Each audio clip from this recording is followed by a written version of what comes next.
সবাইকে ইউনিক স্কুলে স্বাগত জানাচ্ছি। আজকে আমরা বাংলা দ্বিতীয় পত্রের প্রতিবেদন লেখার নিয়ম সম্পর্কে জানবো। আমরা অনেক সময় প্রতিবেদন লেখার নিয়ম ভুল করার কারণে যথোপযুক্ত নম্বর পাই না। তাহলে আজকের পর থেকে আশা করি তোমাদের এই সমস্যায় পড়তে হবে না। চলো আমরা শুরু করি। দেখো, প্রতিবেদন প্রধানত দুই ধরনের হতে পারে। একটা হচ্ছে কি সংবাদ প্রতিবেদন, আরটা হচ্ছে কি প্রাতিষ্ঠানিক প্রতিবেদন। তাহলে প্রতিবেদন কয় ধরনের? দুই ধরনের। একটা হচ্ছে সংবাদ প্রতিবেদন, আরটা হচ্ছে কি আরেকটা হচ্ছে প্রাতিষ্ঠানিক প্রতিবেদন। এবার দেখো, আমি প্রথমে আলোচনা করব সংবাদ প্রতিবেদন। কি আলোচনা করব? সংবাদ প্রতিবেদন। দেখো, সংবাদ প্রতিবেদন আমরা কিভাবে চিহ্নিত করব। এখানে মূলত আমাদের চিহ্নিত করার ক্ষেত্রে আমাদের প্রশ্নে কখনো কি কোনো প্রতিষ্ঠানের নাম উল্লেখ থাকবে না। অমুক প্রতিষ্ঠানের অমুক একটা বিষয় নিয়ে তুমি প্রতিবেদন লিখো। হ্যাঁ, একটা কলেজে তুমি তোমার যে 21শে এপ্রিল কীভাবে উদযাপন করা হলো সেই হিসেবে প্রতিবেদন লিখো। এরকম কোনো প্রতিষ্ঠানের নাম উল্লেখ থাকবে না। ঠিক আছে? সাপোজ আমরা দেখি এখানে কি বলছে।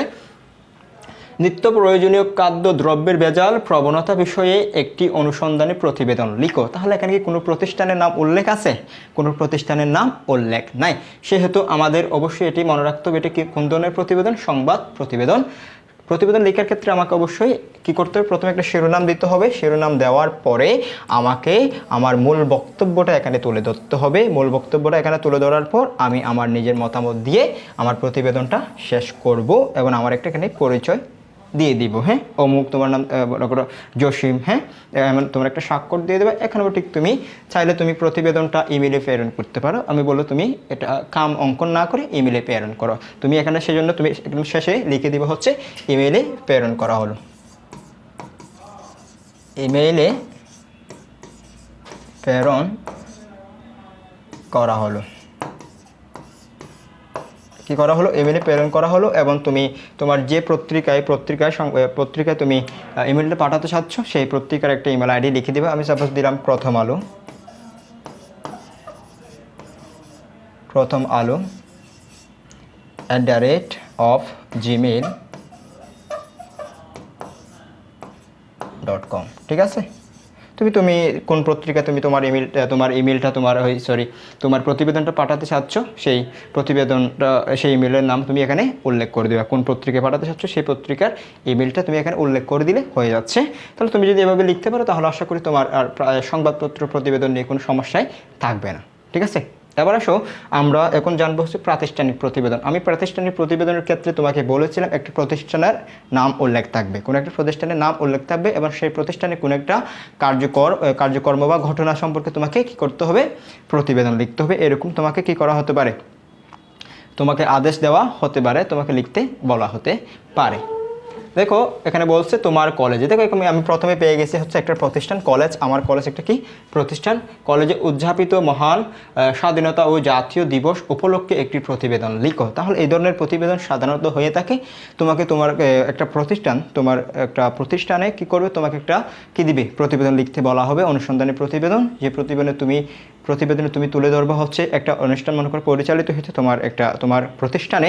সেই প্রতিষ্ঠানের অনুষ্ঠানটা কীরকম হয়েছে, কীরকম হয়েছে এবং কীরকম করলে আরও ভালো হতো, এই দুটা বিষয়। একটা হচ্ছে তোমার মূল ভাব, অনুষ্ঠানের বিবরণ, আরটা হচ্ছে মতামত। এই দুটা জিনিসের সমন্বয়ে যে প্রতিবেদনটা লেখা হয় সেটা হচ্ছে মূলত কি প্রাতিষ্ঠানিক প্রতিবেদন। প্রাতিষ্ঠানিক প্রতিবেদনের ক্ষেত্রে আমরা প্রথমেই অবশ্যই লিখতে হবে তারিখ লিখতে হবে এবং হচ্ছে বরাবরের পরে লিখতে হবে যে তোমাকে দায়িত্বটা দিয়েছে, যে তোমাকে প্রতিবেদনটা লেখার দায়িত্ব দিয়েছে। তাহলে কলেজ থেকে কলেজ যেহেতু বলছে তাহলে আমি অধ্যাপকের কাছে লিখবো এবং তোমার কলেজের নামটা লিখে দেবো, কলেজের স্থানের নামটা লিখে দিবা। এরপর বিষয়টা লিখবা। বিষয় হচ্ছে কি ছিল? কলেজে উদযাপিত মহান স্বাধীনতা ও জাতীয় দিবস উপলক্ষে প্রতিবেদন। সেটা তোমার প্রতিবেদন যেটা বিষয় দিবে সেটা তুমি এখানে বসিয়ে দিবা।